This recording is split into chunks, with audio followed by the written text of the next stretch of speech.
If you guys want cheap and reliable coins, check out cheaputcoins.com. I'll have a link in the description down below. It's an automated service so you get the coins instantly. Use Fangs for a 5% discount. Are you able to talk with tape over your mouth? Hey guys, how's it going? It's Fangs and welcome to a Q&A for today. Alright, just kidding. I don't even know if you can understand me on that. But hey guys, how's it going? It is Fangs and welcome to another Q&A that I'm going to be doing today. I got some questions from you guys off Twitter. If you ever want to have a chance to ask me questions for these, twitter.com/itsfangs. I'll have a link to it in the description down below. I'm going to be answering quite a few of them today. If yours did not get to be in this Q&A, I'm sorry, but hopefully yours will make it the next time. Let's jump into these questions, guys. Who's your favorite player on FUT? I would have to say this year, my favorite FIFA Ultimate Team player that I've played with so far, I butcher his name every time I say it, and you guys give me so much shit for it, but it is Suarez. I hope that I said that correctly for you guys. I know I say Suarez. It's just something that just clicks with me, and I say it over and over again.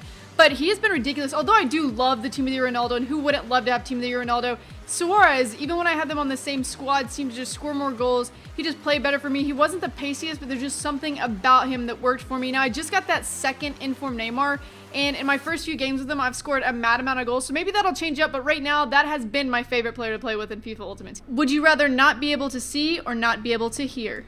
To be honest, I think I'd rather not be able to hear than not be able to see, only for the fact that, like, okay, hearing things is amazing. I already have pretty bad hearing as it is in the first place, though. Like, not that I can't hear certain things, but I'm more so tone deaf, I guess you would say. Like, I don't hear tones the way that I'm supposed to completely. And a lot of times I can't hear myself talk, and so, like, I get really loud and really low and stuff like that. So, hearing is already, like, kind of not the best thing for me. So, not being able to see, though, would be literally terrible. Like, I would hate that just because, I don't know, there's so much beautiful stuff in the world that I still haven't seen yet, and there's some stuff that I've seen that I, like, had never seen before, and for me, like, visual is better than anything that there is out there. Like, to see a beautiful sunset, or to see the beach, or to see anything like that, like, I would hate to have that taken away from me, so I'd probably rather see. How long did it take for your YouTube channel to grow? How many subs did you earn in the first few months? It took me about 2.5 years to grow it to about what it is now. Like, it didn't start out as fast as it was. I started out probably in the first month, because you asked me how many I had in the first month for subs. I started out with about 3,500 subs.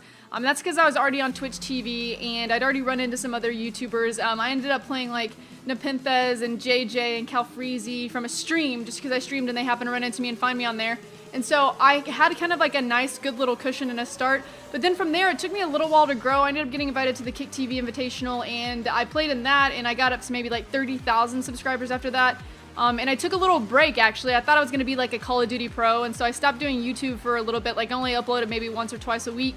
And I did all the Call of Duty stuff, and I traveled and did the circuit for MLG and stuff like that. And then I decided, like, that was the stupidest mistake I'd ever made. I might be a little bit, like, I probably could possibly have maybe like a couple 100,000 more subs now had I not done that. That was like a 6-month break, and that was the stupidest mistake I'd ever made in my entire life. And I was getting help from so many of my friends, and I just totally denied it and decided to go do that. So it was pretty dumb.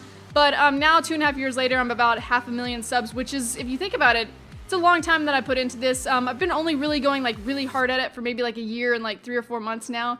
So yeah, it's a struggle. It doesn't just come easily. It doesn't come overnight. Are you in love with the cocoa? I'm in love with the cocoa. I'm in love with the cocoa. I can't really say that I've ever actually been into cocaine. Like, it's not really my thing. I don't know if I really look for that high. So if I had to like answer that question, I would say that no, I'm not really into the cocoa. What was your dream job growing up when you were little?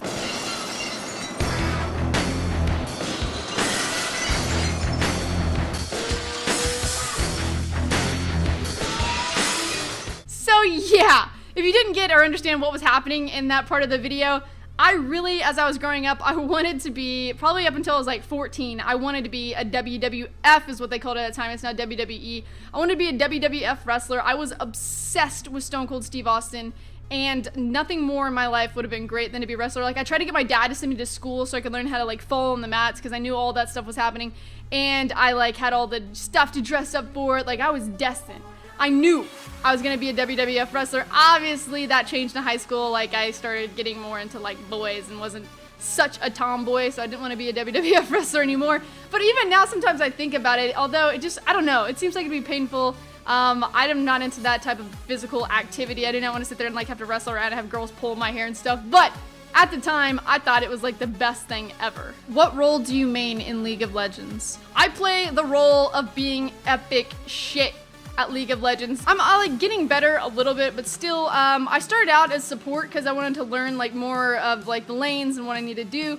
I've kind of pushed more into a jungle role now, and then I try to do ADC, although when I play on EU West, I have a ping problem, and like my ping's so high that it's really hard for me to last hit, but I'm working on it. I'd really like to get good at ADC.